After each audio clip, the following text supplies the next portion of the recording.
બનારસની જે તંછોઈ સાડી તમે જેને તંછોઈના નામે ઓળખો છો, એ સાડી તમને બતાવતા પહેલાં થોડીક એની હિસ્ટ્રી વિશે સમજીએ કે તંછોઈ સાડી એટલે શું.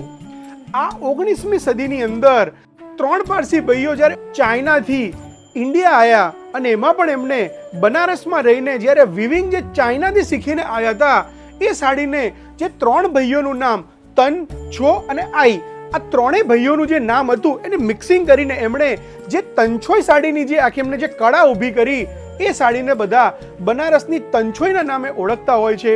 આ સાડીની ખાસિયત એ છે કે તમે સાડીને જ્યારે ઓપન એટલે કે ફ્રન્ટ સાઈડ અને બેક સાઈડ બંને સાઈડથી તમે એને જુઓ છો, કોઈ પણ જાતનો જે તાર કહેવાય, સાડીની અંદરનો જે વિવિંગ કહેવાય, એ તમને સેમ જ દેખાતો હોય છે.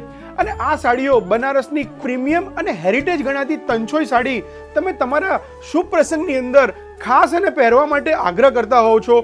ટોટલ તમે આજે આ 5 કલરનો ઓવરવ્યૂ કરો, ત્યારબાદ હું તમને આ તંછોઈ સાડીનો એક વખત ઓવરવ્યૂ કરાવીશ આખી સાડી ઓપન કરીને. તમારા માટે જે આ સાડી સુપર હેરિટેજ એટલે કે બનારસની જે સુપર હેરિટેજ સાડી કહેવાય, એ તંછોઈ સાડી તમને આજે ઓપન કરીને બતાવું છું. એકદમ સોફ્ટ લસ્ટરની અંદર આ સાડી તમારા માટે અવેલેબલ કરાઈ છે અને ટોટલ 5 કલર એના ટ્રેડિશનલ છે. તમારી સમક્ષ જે આ ડિઝાઇન રજૂ કરી છે એ જામેવરમની તંછોઈ ડિઝાઇન તરીકે આને ઓળખાય છે. અને તમે બેક સાઈડ પણ હું તમને બતાવું કે એનું જે બેક છે કે જેની અંદર તમે આ જે જુઓ છો, આ તમામ પાર્ટ જે છે એ ટોટલી અંદર એનું નીટ એન્ડ ક્લીન કામ અંદર કરેલું છે. અને તમારા માટે આ તમામ સાડીઓ શૃંગારે સુપર હોલસેલ રેટમાં અવેલેબલ કરાઈ છે. તો તમે શૃંગારની મુલાકાત લઈને આ તમામ સાડીઓ તમે શૃંગારની બોપલ બ્રાન્ચ ઉપર વિઝિટ કરીને અવશ્ય બુક કરી શકો છો. તો ફટાફટ સાડીને બુક કરો અને શોપની વિઝિટ કરો. Thank you.